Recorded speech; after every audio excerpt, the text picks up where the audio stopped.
ইফতার সামনে নিয়ে ছোট্ট দোয়া 11 বার পড়ুন, সকল গুনাহ আল্লাহ ক্ষমা করে দিবেন।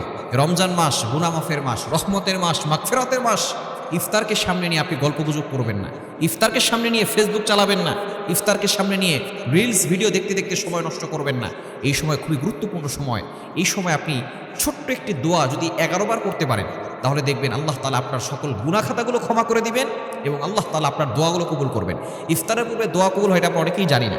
ইফতারকে সামনে রেখে কোনো ব্যক্তি যদি দোয়া করে, আল্লাহ তাআলা সেই দোয়াটা কবুল করেন। যখন কোনো ব্যক্তি ক্ষুধার্ত পেট নিয়ে সারাদিন রোজা রেখে ইফতার সামনে নিয়ে বসে, আল্লাহ পাক রব্বুল আলামিন ফেরেশতাদেরকে ডাক দিয়ে বলেন, ও ফেরেশতারা, আমার এই বান্দাগুলো খায় না কেন? তাদের গলায় তৃষ্ণা আছে, পেটে ক্ষুধা আছে। ফেরেশতারা ডাক দিয়ে বলে, ও আল্লাহ, তোমার অনুমতির অপেক্ষা আছে। যখনই তোমার অনুমতি আসবে তখনই তারা খাবার খাওয়া শুরু করবে। আল্লাহ পাক রব্বুল আলামিন ডাক দিয়ে বলে, ফেরেশতা, তারা কি আমি আল্লাহকে দেখেছে? বলে, না না, আল্লাহ তোমাকে দেখে নাই। তারা কি জাহান্নাম দেখেছে? না আল্লাহ, তারা জাহান্নাম দেখে নাই। তারা কি জান্নাত দেখেছে? না আল্লাহ, তারা জান্নাত দেখে নাই।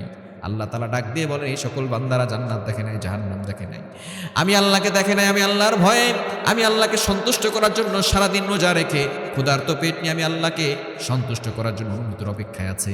এখন এই বান্দারা যা চাইবে আমি আল্লাহ তাআলা সেটাই কবুল করে নিব। এজন্য আল্লাহর কাছে চাইবেন। ইফতারকে সামনে নিয়ে ছোট্ট দোয়া করবেন 11 বার। শুরুতে পড়বেন 3 বার দুরূদ শরীফ, শেষে পড়বেন 3 বার দুরূদ শরীফ। আগে পরে 3 বার দুরূদ শরীফ পড়ে নেবেন। আর দোয়াটি হচ্ছে, ইয়া ওয়াসিআল ফাদলি ইগফিরলি, ইয়া ওয়াসিআল ফাদলি ইগফিরলি, ইয়া ওয়াসিআল ফাদলি ইগফিরলি। এই দোয়াটা যত বেশি পারবেন তত বেশি পড়বেন। তবে ইফতারের পূর্বে সর্বনিম্ন 11 বার পড়ার চেষ্টা করবেন। যদি আরো বেশি পড়তে পারেন আরো বেশি ভালো। এর অর্থ হচ্ছে আপনি আল্লাহর কাছে বলছেন, আল্লাহ, আপনি অসীম অনুগ্রহের মালিক, ইগফিরলি, আমাকে ক্ষমা করে দেন, আমাকে ক্ষমা করে দেন। কারণ রমজান মাস হচ্ছে গুনাহ মাফের মাস। এই মাসে যদি আপনি আল্লাহর কাছ থেকে ক্ষমা পেতে না পারি, তাহলে আমাদের মতো হতভাগার কপাল পোড়া কেউ নাই। এজন্য আসুন ইফতারকে সামনে নিয়ে গল্প গুজব না করে ইয়া ওয়াসিআল ফাদলি ইগফিরলি, ইয়া ওয়াসিআল ফাদলি ইগফিরলি এই দোয়াটা বেশি বেশি পড়ি।